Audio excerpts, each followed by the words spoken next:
we will always look to get those classic versions of characters out there. That will continue to be a part of the brand going forward. It means too much to too many people not to do it, and so I think we'll continue to look for opportunities to get some of those classic characters into our line. Doug? Speaking of the 7th Constructicon, is there any word on the legend size set of the team? I think for those of you who may have seen, Takara is doing a version of that, and we have certainly discussed the possibility of offering that in the U.S. at some point in the future. Nothing definitive, no. Glasses? Yeah, I'm curious, what skill set do you look for in potential employees? That kid. It's a pretty mixed bag from the guys sitting up here. We all come from different backgrounds, so he asked what skill set you look for in potential employees. Maybe that kid right there. Good. Having a knowledge of the brand and the passion for it, that's sure. So if I ask a lot of questions. Yeah, I think that'd be good. Right here in the front. Yeah, I was wondering when you talk about anything from either the first Transformers movie or any future plans for television series. Okay, the third movie is going to be about no. Well, there. Aaron, go. I have to believe there will be a third movie at this point, but obviously it's way too early to speculate on what that might be. And obviously we will be developing a new series for animation, although when that would come out and in what format and all of that is still very much up in the air as far as being able to publicly say anything. So. We're working very hard on all of this. So, behind you, and then we'll go to you. You've seen various reimaginings of Soundwave with Decepticons. Any chance of getting a blaster with Decepticons? And any reissues of Reflector? Well, for Blaster and his lot of tapes, it comes down to do the tools exist and in what condition they are. Sometimes even when Takara reissues them, they're a little bit different standards than Hasbro has to go through, and we still can't put them out. And some of those tools are at their end, so I'm not sure you'll see those no matter. And that goes for all the G1 guys. If the tools have survived 25 years, they haven't gotten lost, damaged, or worn out. But I mean, as far as reimaginings go, which would sound like you wrapped up the truck. Yeah, Blaster's not as much on Hasbro's radar, truthfully, but it's noted and probably should be looked at. Okay, I think we're getting very tight on time, so we'll probably take two more questions right down here in the front and then start in the back. I was just curious, is it true that you guys actually have like a Transformers school that you go to when you get hired at Hasbro?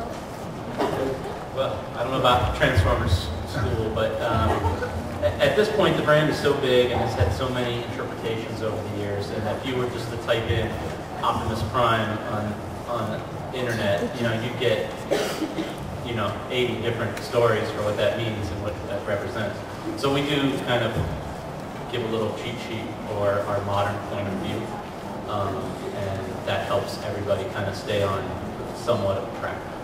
And really, just from our team, I think year after year, you see a lot of familiar faces up here, Aaron and Eric especially. But I think we have a lot of longevity on our team, and I think those guys do an amazing job of bringing people into the brand quickly and really conveying the importance of the story and what it's all about, to make sure we have a full appreciation for all 25 years.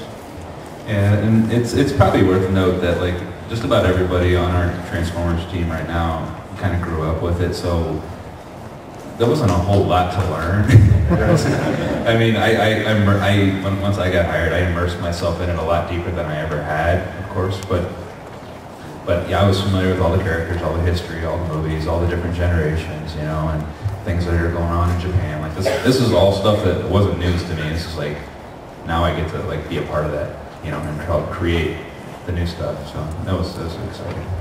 There's also just joining onto the team, there's also this, when you come onto the team, learned it just from being around everybody, because everybody knows so much, and you just kind of osmosisly take in Transformers. It's pretty nice. Lenny's a sponge. She's absorbed it all. So we'll take one more in the back. Yeah, at this point, I think it's fair to say that Optimus Prime is as recognizable of a cultural icon as Superman or Spider-Man. That being the case, are you troubled at all by the unusually brutal portrayal of Optimus Prime?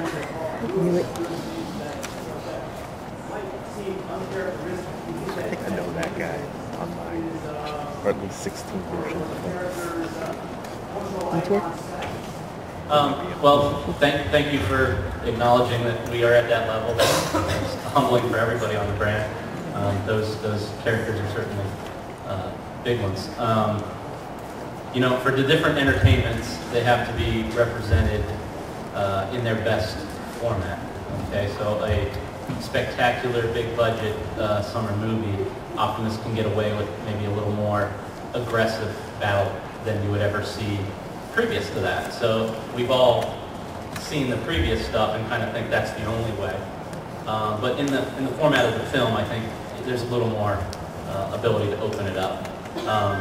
You know, he was pretty aggressive, but I think the Decepticon threat in the film warrants having your face hooked and ripped apart. So, with that, thank you guys very much. Please stop by the booth and thank